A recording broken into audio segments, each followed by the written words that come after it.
Salam saudaraku, selamat pagi.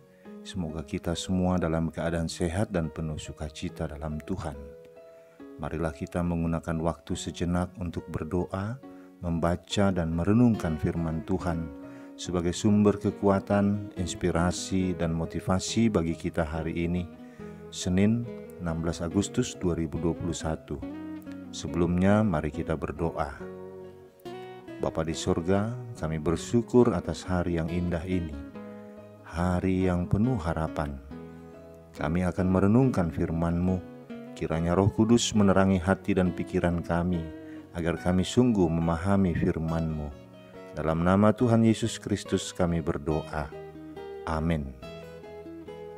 Firman Tuhan yang menyapa kita di pagi ini, Mazmur 92 ayat 14. Mereka yang ditanam di bait Tuhan akan bertunas di pelataran Allah kita. Demikian firman Tuhan. Saudaraku, tanaman yang sehat pastilah yang tertanam dengan baik.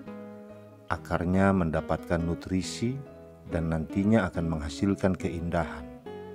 Bagi pohon buah, ia akan menghasilkan buah. Tanpa tertanam dengan baik, maka akar tidak akan kuat, dan begitu ada goncangan, akan mudah untuk goyah dan runtuh hingga akhirnya mati. Pemazmur menggambarkan orang percaya bagaikan pohon korma dan pohon aras yang ditanam di bait Tuhan. Ayat 13 mengatakan, orang benar akan bertunas seperti pohon korma, akan tumbuh subur seperti pohon aras di Libanon. Pohon korma itu sangat istimewa. Ia mampu tumbuh di tengah gurun gersang di Timur Tengah, di tengah cuaca panas dan persediaan air yang minim. Pohon korma bukan sekedar bisa bertahan hidup, ia pun mampu berbuah. Bahkan buahnya manis. Makin tua pohonnya, makin manis buahnya. Daya tahan pohon korma terletak pada akarnya. Ketika biji korma tumbuh, akarnya lebih dulu tumbuh menghujam jauh ke dalam tanah mencari air. Baru setelah itu tumbuh batang dan daunnya. Pohon aras adalah pohon yang tumbuh tinggi menjulang ke atas dengan kekuatan dan keharuman kayunya. Pohon ini dapat mencapai 40 meter tingginya. Kekuatan dan keharuman kayu pohon aras sangat tepat untuk dipakai membangun istana dan bait Allah di Yerusalem. Perjanjian Lama mencatat istana Daud dibuat dari kayu pohon aras. Demikian juga dengan bait suci yang dibangun oleh Salomo. Pohon aras banyak tumbuh di Gunung Libanon di utara Palestina. Mereka yang ditanam di bait Tuhan akan bertunas di pelataran Allah kita. Apa yang dimaksudkan oleh pemazmur di sini berkaitan erat dengan peraturan dalam bait suci, bahwa hanya orang-orang Yahudilah yang boleh masuk ke dalam bait suci. Orang non-Yahudi hanya diperbolehkan sampai ke pelataran atau halaman. Sejak dulu, Tuhan menginginkan bahwa orang-orang yang menyembahnya itu bertumbuh dan berbuah, dan buahnya sampai ke halaman. Dan di halaman ada banyak orang yang kenal Tuhan, banyak juga yang tidak mengenal Tuhan. Tuhan mau buah kita bisa dinikmati semua orang, bahkan orang yang belum mengenal Tuhan. Orang percaya yang ditanam di bait Tuhan, firman dan kehadiran Tuhanlah yang menjadi makanannya.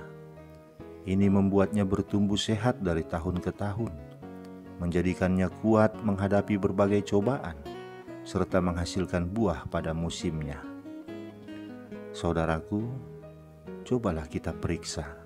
Dari tahun ke tahun, hidup kita makin manis atau makin pahit, makin suka bersyukur atau mengeluh, makin puas dengan Tuhan dan sesama atau makin kecewa, makin mudah mengampuni atau makin menumpuk dendam. Mari kita menanam diri kita di bait Tuhan, serap dan taati firman-Nya. Hidup kita pun akan berbuah manis bagai korma. pohon korma dan pohon aras dapat hidup puluhan tahun lamanya. Seiring dengan bertambahnya usia, kualitas kayu dan buah yang dihasilkannya juga semakin baik. Demikian juga orang percaya. Masa tua adalah masa menghasilkan buah yang semakin bermutu, karena kita berakar di dalam Tuhan. Sampai usia tua, orang benar dimampukan untuk tetap rajin melayani dan bersaksi tentang kasih setia Tuhan. Itulah sebabnya dalam ayat 15 pemazmur berkata, pada masa tua pun mereka masih berbuah, menjadi gemuk dan segar. Amin. Kita berdoa. Bapa di sorga, Engkau ingin kami tertanam di bait-Mu yang kudus, hingga kami bertunas bertumbuh di pelataran-Mu, agar orang-orang melihat dan menikmati buah-buah yang kami hasilkan. Dengan tertanam di bait-Mu, kami dihidupi oleh firman-Mu dan kehadiran-Mu dalam kehidupan kami. Sungguh itulah yang kami rindukan ya Bapa. Oleh karena itu tolong kami Tuhan, kami mau tertanam di bait-Mu yang kudus, agar hidup kami penuh dengan buah-buah yang bermutu, sehingga melalui kami, orang lain semakin mengenal-Mu, semakin mengenal kemuliaan dan kebaikan-Mu. Jadikan kami Tuhan, tunas-tunas yang bertumbuh, semakin kuat dan kokoh, dan menghasilkan buah yang banyak, yang bermanfaat bagi kehidupan banyak orang. Terima kasih Bapa, dalam nama anak-Mu Tuhan Yesus Kristus kami berdoa. Amin. Selamat beraktivitas saudaraku, Tuhan memberkati. Salam.